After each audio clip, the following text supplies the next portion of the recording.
You know, when we were over commemorating the 25th anniversary of the Good Friday agreements, which brought peace, a historic deal that brought peace to Northern Ireland. I talked to Bill Clinton, and I said, you know, we've got two huge issues right now: guns and abortion. Yeah.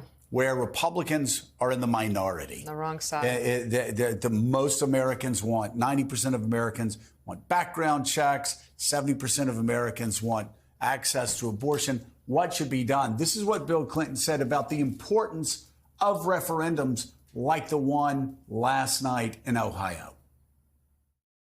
If you look at after Roe v. Wade was repealed,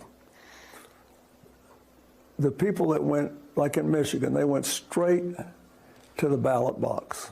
In Kansas, straight to the ballot box. I think if I urged this approach way back in the 90s on trying to restrict assault weapons. But it's a lot of trouble. You know, it's costly, it takes time. And we've never done the ballot box as much as we should have. In Colorado in 2000, when President Bush beat Al Gore fairly decisively, I think by 9 points or something, Colorado voted for background checks at gun shows by 70% in a referendum.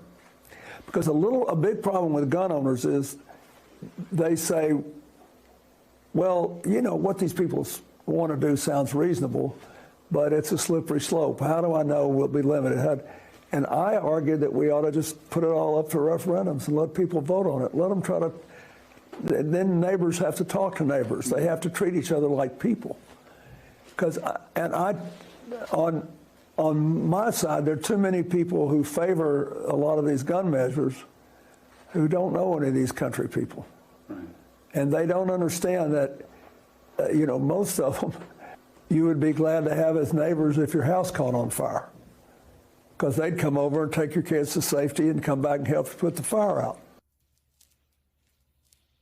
Wow. What a radical concept, democracy. Let's bring in special correspondent Vanity Fair, host of Fast Politics podcast, Molly Jong-Fast, and writer at large for the conservative website The Bulwark, Tim Miller. He previously served as communications director for Jeb Bush. Molly, let's start with you.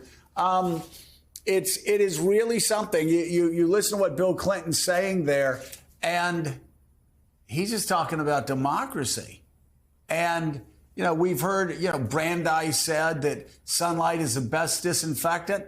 I wonder if referendums aren't the best disinfectant. If 70% of Americans are against the overturning of Roe v. Wade, then we take it to votes. If 90% of Americans want to see universal background checks, if 75% of Americans want red flag laws, if the majority of Americans are against assault-style weapons, take it to referendums. And it seems though right now, Republicans, whether it's the Tennessee legislature or whether it's Ohio's Republican legislature or whether it's Donald Trump, the last thing they want is one person, one vote. Yeah, it's just unbelievably shocking what we're seeing with Republicans going against democracy as opposed to just mildly criticizing Trump, right? You have people like J.D. Vance, going against the special counsel, the federal government, saying, this is all a witch hunt and this is all. And he knows better. He went to an Ivy League law school and he's just pandering. And, you're seeing this again and again, Republicans pandering because they've seen they've seen these numbers and they think that the only way to win in primaries in this party is to sort of take the lowest common denominator and run with it. And so they're doing it. But Tim, we were Republicans back when Republicans liked to win. Yeah. And what I don't understand is you've got Republicans now who are on the wrong side of all of these issues. They're behind a guy who's lost every election since 2017, 17 through 23, 24 is coming next. They're on the wrong side on universal background checks, like only 6% take their side, 90% are against.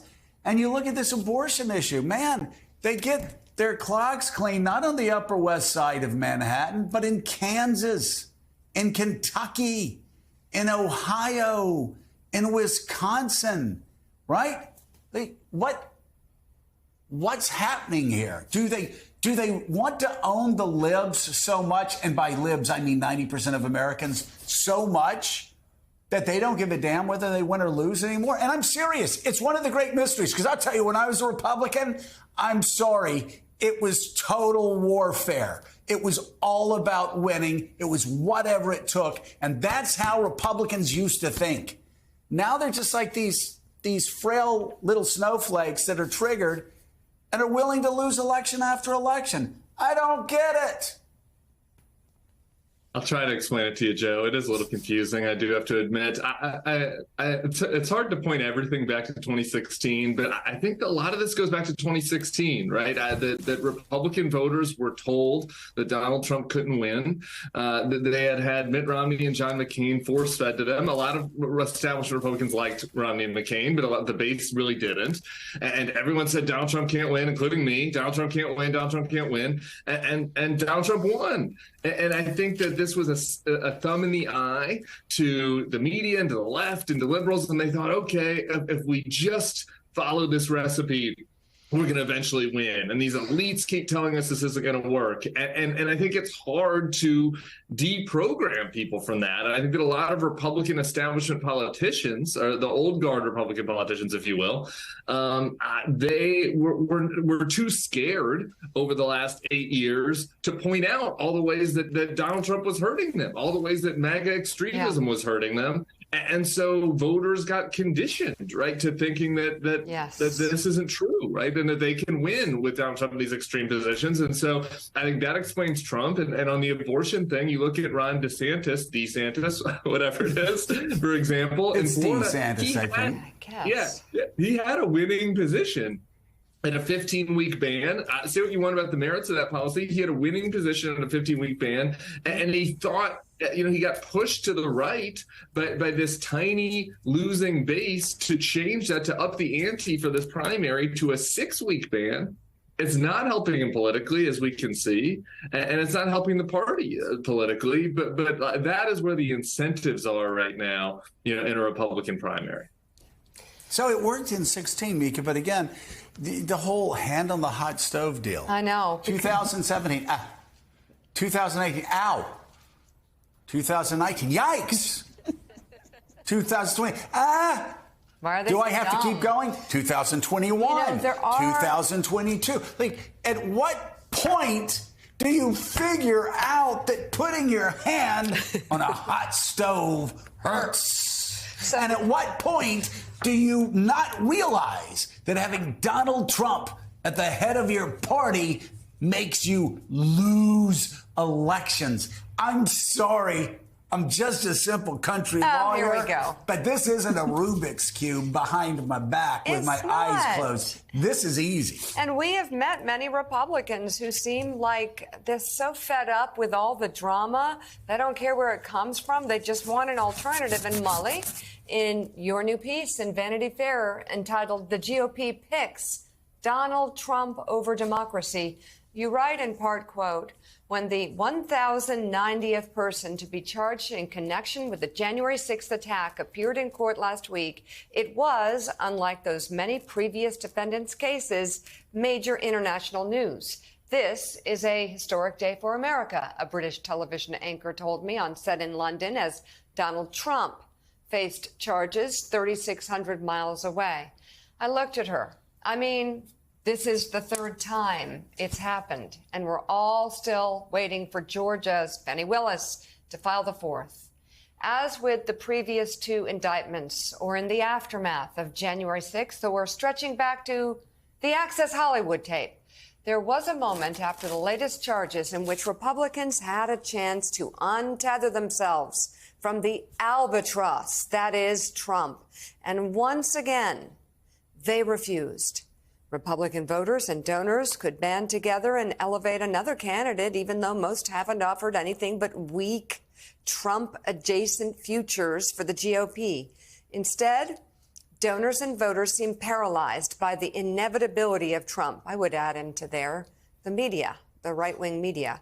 Perhaps they don't acknowledge the damage Trump is doing to democracy, or simply they don't care. But the fact that the 2024 field, with rare exceptions, isn't even trying to offer a post-Trump pro-democracy future is perhaps the worst indictment of today's GOP. And Molly, it's like the conversation we were having earlier.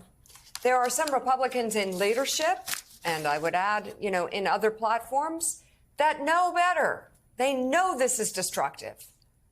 I would say Mitch McConnell knows better. I would say Kevin McCarthy knows better. All these guys could, pretty much all of the Republican senators, with the exception of Tommy Tuberville, who seems to know not much, could get up there and say, this is madness. We are a country that has rules and laws. And what's happening with Donald Trump is that he tried, and we're seeing more and more reporting to this effect, he tried to overturn the 2020 election and had this very elaborate plan. We don't do that in this country. And all of these Republicans know that, and they all know better. And many of them have, gone to fancy law schools, and they're just not, they have sort of chosen that it's too hard to do it. They're scared probably of the base. You saw what Van Hilliard was saying. These people are very connected to Trump in ways that we can't even sort of process. And they're also living on Earth too, right? There's a right-wing media that has presented a world that is really Earth 2. It's not where we live. And so they really think Trump won 2020 and will win, quote unquote, again in 24.